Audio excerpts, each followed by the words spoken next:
अस्सलाम वालेकुम जी, clinical counselling services में खुशामदीद। मैं हूँ माहिर नफ्सियात शमाइल फ़रीक और मैं उम्मीद करती हूँ कि आप सब लोग खैर आफियत से होंगे और अपने-अपने घरों में खुशहाल ज़िंदगियाँ गुज़ार रहे होंगे। तो व्यूअर्स, जैसा कि हमने अपनी पिछली वीडियो में स्वॉट एनालिसिस पर बात की थी कि हम किस तरह से स्वॉट एनालिसिस को यूज़ करते हुए एक अच्छी जॉब तलाश कर सकते हैं। किस तरह से स्वॉट एनालिसिस हमें हेल्प आउट करता है अपनी स्किल्स के अकॉर्डिंग जॉब को तलाश करने में। तो व्यूअर्स, आज की इस वीडियो में हम फिर से स्वॉट एनालिसिस का तज़किरा करेंगे कि किस तरह से स्वॉट एनालिसिस को यूज़ करते हुए अपना इंट्रोडक्शन करवाया जाए। इस टॉपिक को सिलेक्ट करने का सबसे इम्पोर्टेंट पर्पस मैं आपको बताती जाऊँ कि एक तो सबसे पहले ये कि इस एनालिसिस के करने के बाद ना सिर्फ आपको अपनी खूबियों का पता चलेगा, बल्कि ये एनालिसिस आपको आपकी खामियों की भी रियलाइज़ेशन देगा और इसके अलावा आपको हेल्प आउट करेगा कि किस तरह से आप अपनी खूबियों को मज़ीद एनहांस कर सकते हैं और अपनी खामियों से किस तरह से छुटकारा हासिल कर सकते हैं। इसके अलावा आप किसी जगह जॉब इंटरव्यू के लिए जाते हैं या फिर किसी भी जगह पे आप एडमिशन्स के लिए फॉर एग्ज़ाम्पल जाते हैं, तो आपसे अक्सर एक सवाल किया जाता है, इंट्रोड्यूस योरसेल्फ। तो ऐसे में अक्सर लोग कन्फ्यूजन का शिकार हो जाते हैं। उनको समझ नहीं आ रही होती कि वो खुद को किस तरह से इंट्रोड्यूस करवाएँ। वो हालाँकि अपने बारे में बहुत अच्छे से जानते होते हैं। हर इंसान को अपने बारे में पता होता है, अपनी आदात के बारे में, अपने स्ट्रेंथ्स के बारे में, वीकनेसेस के बारे में। लेकिन समटाइम हम कन्फ्यूज़ हो जाते हैं और हमें उस बात का जवाब देना नहीं आता। ये बात याद रखिएगा कि कुछ लोग इस क्वेश्चन को बहुत ज़्यादा इम्पोर्टेंस देते हैं। वो कहते हैं अगर आप अपने आप को इंट्रोड्यूस नहीं करवा सकते, तो आप फील्ड में किस तरह से काम करेंगे? या अगर आप कहीं एडमिशन लेने जा रहे हैं, तो वो कहेंगे कि किस तरह से नेक्स्ट स्टडी करेंगे अगर आज तक आपको ये नहीं पता कि आपने खुद को इंट्रोड्यूस किस तरह से करवाना है। तो अब यहाँ पे सवाल पैदा होता है कि खुद को इंट्रोड्यूस कैसे करवाया जाए। याद रखिएगा, ये क्वेश्चन मोस्टली कन्फ्यूजन क्रिएट करने के लिए होता है, आपका कॉन्फिडेंस लेवल चेक करने के लिए होता है और आप अपने बारे में कितना जानते हैं, ये सब चेकआउट करने के लिए होता है। तो आपने सबसे पहले कन्फ्यूज़ नहीं होना, बिल्कुल भी नहीं घबराना और देन इन क्वेश्चंस के आंसर देने हैं। अगर आप पहले स्वॉट एनालिसिस अपना कर चुके होंगे, तो आपको बहुत अच्छे से पता होगा कि आपकी क्या स्ट्रेंथ्स हैं, क्या वीकनेसेस हैं, फ्यूचर में आपकी क्या अपॉर्च्युनिटीज़ हो सकती हैं, आपकी स्ट्रेंथ्स को लेकर और आपकी क्या-क्या थ्रेट्स हो सकते हैं। अगर आप इनको इन सारी इन्फॉर्मेशन के बारे में पता है, तो आप इस क्वेश्चन का बहुत अच्छे से आंसर भी दे सकते हैं। अब सवाल ये पैदा होता है कि इन सारे क्वेश्चंस का आंसर किस तरह से दिया जाए।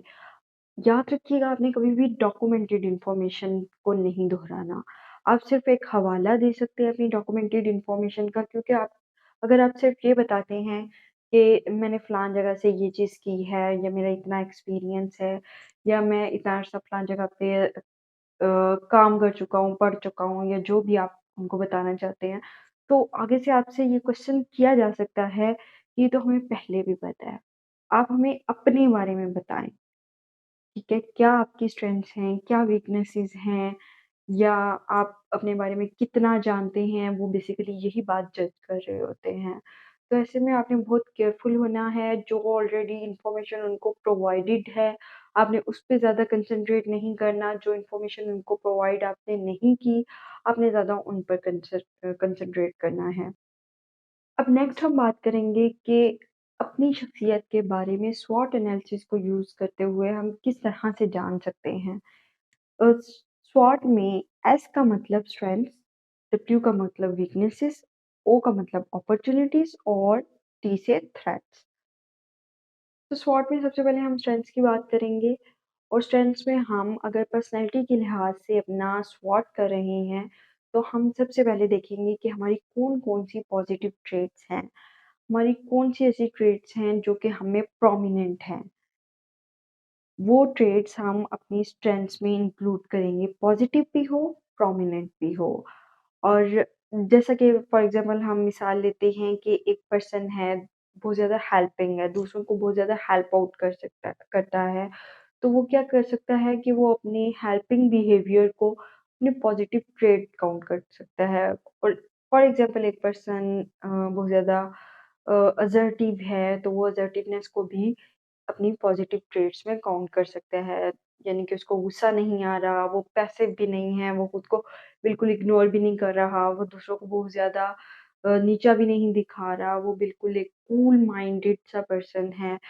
तो वो अपनी स्ट्रेंथ्स में काउंट कर सकता है। और कुछ लोग इस तरह से भी होते हैं कि जो काम शुरू करते हैं उसको एंड तक सरंजाम देने के बाद ही साँस लेते हैं। तो ऐसे लोग भी अ, अपनी कंसिस्टेंसी के लेवल को काउंट कर सकते हैं अपनी स्ट्रेंथ्स के लिए। इसके बाद अगर हम अपनी वीकनेसेस की बात करते हैं, तो वीकनेसेस में हमारी वो ट्रेट्स इंक्लूड होती हैं जो कि नेगेटिव भी हो सकती हैं। और फॉर एग्ज़ाम्पल एक पर्सन है, वो बहुत ज़्यादा डर लगता है उसको, वो अंधेरे से खौफ़ खाता है या वो किसी भी जगह पे अकेले नहीं रह सकता, ठीक है? तो खौफ़ खाना उसकी एक नेगेटिव ट्रेट हो जाएगी, ठीक है? उसकी एक वीकनेस हो जाएगी, ठीक है? कोई भी चीज़ जो आपको कमज़ोर कर देती है, वो कोई इंसान भी हो सकता है या आप बहुत ज़्यादा पैनिक हो जाते हैं कुछ सिचुएशंस में। फॉर एग्ज़ाम्पल एक पर्सन है, उसको सोशल फ़ोबिया है, वो लोगों के साथ बहुत ज़्यादा इंटरैक्ट नहीं कर सकता और वो किसी भी सोशल सिचुएशन में जाके जल्दी से पैनिक हो जाता है, उसको समझ नहीं आ रही होती, उसकी दिल की धड़कन तेज़ हो जाती है। तो ऐसे में पैनिक होना उसकी वीकनेस हो जाएगा। या फिर फॉर एग्ज़ाम्पल एक पर्सन है, वो कोई भी काम एंड तक ख़त्म नहीं करता, वो बीच में उसको छोड़ देता है, तो उसका कंसिस्टेंसी लेवल कम है या वो बहुत जल्दी चीज़ों को एंड अप करना चाहता है और मुझसे नहीं हो रही, स्टार्टिंग में बहुत अच्छा कर रहा होता है, तो ये चीज़ें आपकी वीकनेसेस में इंक्लूड हो सकती हैं। वो सारी चीज़ें हैं जो हम में से हर पर्सन की लाइफ़ में कोई एक आधी हो रही होती है। नेक्स्ट हम बात करेंगे अपॉर्च्युनिटीज़ की। फॉर एग्ज़ाम्पल एक पर्सन है, उसको हाइकिंग बहुत ज़्यादा पसंद है, लेकिन उसके पास फ्रेंड्स नहीं हैं, जो कि उसके साथ हाइकिंग पर जा सकें, तो वो अपनी पॉसिबिलिटीज़ ढूँढेगा कि वो किस तरह से हाइकिंग पर जा सकता है। फॉर एग्ज़ाम्पल वो किसी टूर कंपनी के साथ जा सकता है या वो कोई ऐसी कंपनी फाइंड आउट करता है इंटरनेट, सोशल मीडिया पे कि कोई अपने कॉन्टैक्ट्स बना सकता है। वो चेक करता है कि उसके पास अपॉर्च्युनिटीज़ कौन-कौन सी हैं, तो वो किस तरह से अपनी इस विश को पूरा कर सके।